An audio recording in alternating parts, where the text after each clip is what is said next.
জুলাই গণ অভ্যুত্থানে শহীদ ও আহত যোদ্ধাদের জন্য আমরা নিরলসভাবে কাজ করে যাচ্ছি।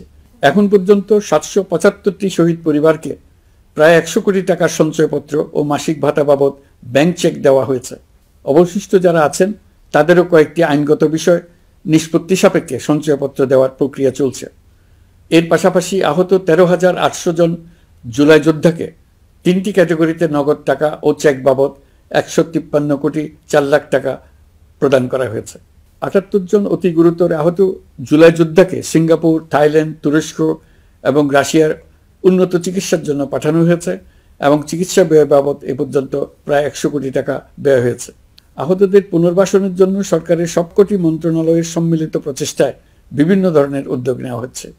ফ্যাসিবাদী সরকারের আমলে দেশের শহরে বন্দরে হাজারো প্রতিষ্ঠান, সড়ক, সেতু, সেনানিবাস, যুদ্ধজাহাজ, স্কুল, কলেজ, বিশ্ববিদ্যালয়ের নাম পরিবর্তন করে স্বৈরাচার তার নিজের এবং নিজের পরিবারের সদস্যদের নামে চালু করেছিল। আমরা সব নাম পরিবর্তন করে আগের নাম বা মানানসই নাম করে দিয়েছি। প্রিয় দেশবাসী, অন্তর্বর্তীকালীন সরকার এমন এক অবস্থায় দেশের দায়িত্বভার গ্রহণ করেছিল যখন প্রতিটি গণতান্ত্রিক প্রতিষ্ঠান, অফিস, আদালত বিধ্বস্ত অবস্থায় ছিল। আমাদের প্রথম এবং প্রাথমিক কাজ ছিল এই প্রতিষ্ঠানগুলোর সংস্কার এবং পুনর্নির্মাণে হাত দেওয়া, আইনশৃঙ্খলা বাহিনী পুনর্গঠন, অর্থনীতি পুনরুদ্ধার, আইন আদালত, নির্বাচন কমিশন সহ যাবতীয় গণতান্ত্রিক প্রতিষ্ঠানকে সচল করা এবং নাগরিকদের নিকট দায়বদ্ধ করে তোলা। রক্তাক্ত জুলাই ছিল স্বৈরাচারের বিরুদ্ধে তরুণদের পুঞ্জীবিত ক্ষোভের বহিঃপ্রকাশ। 16 বছর ধরে সরকারের স্বৈরাচারী আচরণের বিরোধিতা করে যতগুলো আন্দোলন হয়েছে প্রতিটিতেই দলীয় সন্ত্রাসীরা অস্ত্র হাতে আন্দোলনকারীদের আক্রমণ করেছে।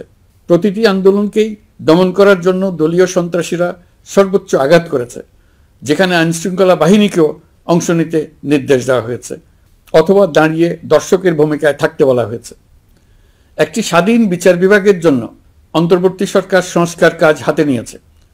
বিচার বিভাগীয় সংস্কার কমিশনের প্রস্তাবনা অনুযায়ী সুপ্রিম কোর্ট বিচারক নিয়োগ সহ যে সকল কাজ এই সরকার স্বল্প সময়ের মধ্যে করে যেতে পারবে সে সকল কাজের অধিকাংশ ইতিমধ্যে সম্পন্ন করা হয়ে গেছে, বাকি কাজ চলমান রয়েছে।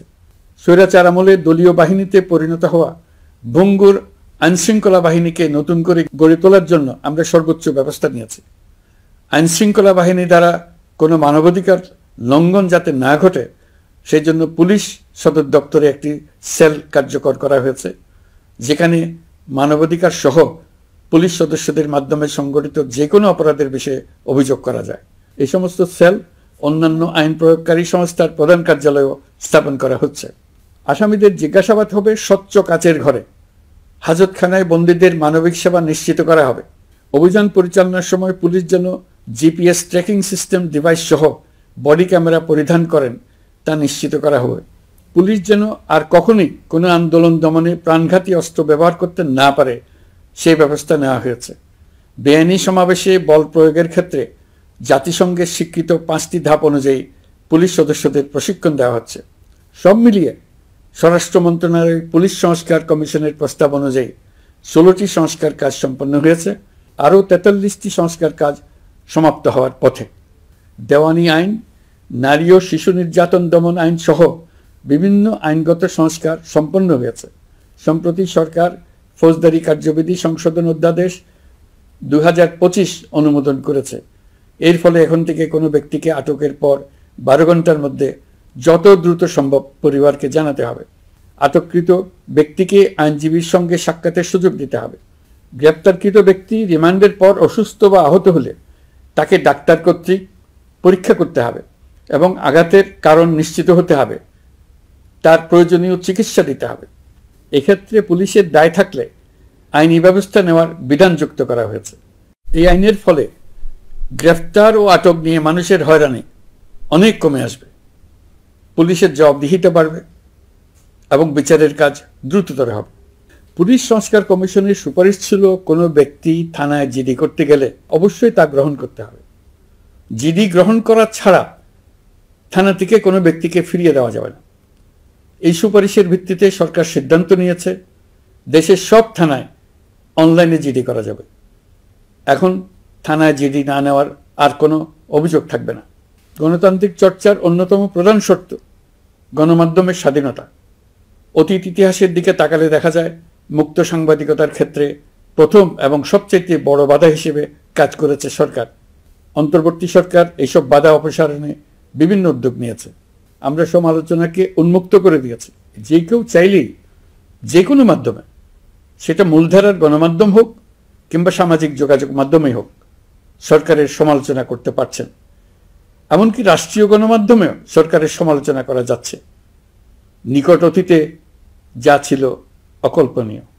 সাংবাদিকদের জবাবদিহিতা নিশ্চিত করার জন্য সরকার ইতিমধ্যে প্রেস কাউন্সিল পুনর্গঠন করেছে। আপনারা জানেন, সামাজিক যোগাযোগ মাধ্যমে প্রতিদিন বিপুল পরিমাণ গুজব ও অপতথ্য ছড়িয়ে পড়ছে। দেশকে অস্থিতিশীল করতে হাতিয়ারে পরিণত হয়েছে গুজব। অপতথ্য মোকাবেলা করার জন্য সাংবাদিকদের সক্ষমতা বাড়াতে বিভিন্ন ধরনের প্রশিক্ষণের ব্যবস্থা নেওয়া হচ্ছে। স্বৈরাচারী সরকার আমলে সাংবাদিকতার ক্ষেত্রে বড় বাধা ছিল ডিজিটাল নিরাপত্তা আইন, যা পরে সাইবার নিরাপত্তা আইন রূপে আবির্ভূত হয়েছিল। আমরা এই আইনটি বাতিল করেছি। এই আইনের অধীনে সাংবাদিকদের বিরুদ্ধে করা সব মামলা বাতিল করা হয়েছে। সংবাদ মাধ্যমের স্বাধীনতা নিশ্চিতকরণে এটি একটি বড় অগ্রগতি। নতুন যে আইন প্রণীত হয়েছে তাতে আগের আইনের নিবর্তনমূলক 9টি ধারা বাদ দেওয়া হয়েছে। আগের আইনের আওতায় করা 95% মামলায় এসব ধারায়। আমরা বিশ্বাস করি নতুন আইন প্রণয়নের পর সাংবাদিকদের আইনি হয়রানি বন্ধ হবে। গত বছর মানুষের প্রতিবাদকে স্তব্ধ করে দিতে ফ্যাসিবাদী সরকার ইন্টারনেট বন্ধ করে দিয়েছিল, যাতে গোপনে তারা দমন নিপীড়ন হত্যাকাণ্ড চালাতে পারে। অন্তর্বর্তী সরকার সাইবার সুরক্ষা আইন সংশোধন করে নতুন অধ্যাদেশে প্রথমবারের মতো ইন্টারনেটকে মৌলিক অধিকার হিসেবে অন্তর্ভুক্ত করেছে। সম্প্রতি আন্তর্জাতিক bandwidth real time internet traffic পরিবহনে 4 টেরাবাইট সেকেন্ডের মাইলফলক অতিক্রম করেছে বাংলাদেশ সাবমেরিন কেবলস পিএলসি। বাংলাদেশে ইন্টারনেট সেবার মান ভালো করতে সরকারের পক্ষ থেকে সর্বোচ্চ উদ্যোগ নেওয়া হয়েছে। প্রিয় দেশবাসী, আপনাদের আহ্বানে একটি ঐতিহাসিক সন্ধিক্ষণে আমরা দায়িত্বভার গ্রহণ করেছিলাম। জুলাই অভ্যুত্থানের সৃষ্ট নতুন বাংলাদেশের যে অভূতপূর্ব সম্ভাবনা জাগ্রত হয়েছে, তাকে এগিয়ে নিতে আপনারা আমাদেরকে দায়িত্ব দিয়েছিলেন। গত 12 মাস ধরে আপনাদের সবাইকে সাথে নিয়ে জুলাইয়ের দাবি পূরণের চেষ্টা করে যাচ্ছি। আসুন আজ জুলাই গণ অভ্যুত্থান দিবসে প্রতিজ্ঞাবদ্ধ হয়ে এই জাতিকে আমরা আর কখনো বিভক্ত হতে দেব না। আমরা সকল নাগরিকের প্রতি মর্যাদাশীল থাকব, তিনি যেই পরিচয়েরই হন না কেন। আমরা দৈনন্দিন জীবনে নানা ঘাত প্রতিঘাতে সাময়িকভাবে যদি পথভ্রষ্ট হয়েও পড়ি, প্রতি বছর জুলাই আমাদেরকে নতুন করে ঐক্যবদ্ধ হতে শক্তি যোগাবে। জুলাই তরুণদের উসিলায় জাতির আত্ম আবিষ্কারের মাস, ভুলভ্রান্তি শুধরে নেবার মাস, গর্তে পড়ে যাওয়ার প্রবণতা থেকে নিজেদেরকে রক্ষা করার মাস। জুলাই গ্রামে গঞ্জে, সরকারি বেসরকারি স্কুল কলেজে, বিশ্ববিদ্যালয়ে, ফসলের মাঠে, ঘরে বাড়িতে কিশোর কিশোরী তরুণ তরুণীদের কাছ থেকে তাদের আকাঙ্ক্ষাগুলো জেনে নেওয়ার মাস। নির্বাচন আসছে। যদি আপনি আপনার নির্বাচনী এলাকা থেকে দূরে বসবাস করেন, তবে এখন থেকে নিয়মিত নির্বাচনী এলাকা পরিদর্শন করুন, যাতে সেরা ব্যক্তিকে নির্বাচিত করতে আপনি প্রস্তুত হতে পারেন। যাদের তাজা রক্তের বিনিময়ে আমরা আমাদের এই অতি মূল্যবান অধিকার ফিরে পেলাম, ভোটটা দেওয়ার আগ মুহূর্তে যেন তাদের চেহারা আমাদের চোখে ভেসে ওঠে। ফেব্রুয়ারি বেশি দূরে নয়।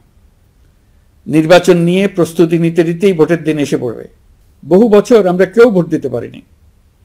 এবার আমরা সবাই ভোট দেব, কেউ বাদ যাবে না। সবাই যেন বলতে পারি, নতুন বাংলাদেশ গড়ার পথে দেশকে রওনা করার জন্য আমি আমার ভোটটা দিয়েছিলাম। আমার ভোটেই দেশটা সে পথে রওনা হতে পেরেছিল। জুলাই গণ অভ্যুত্থান দিবসে সকল নাগরিকের কাছে আমার আহ্বান, আসুন নতুন বাংলাদেশ গড়ার প্রথম বড় পরীক্ষায় সফলভাবে উত্তীর্ণ হই।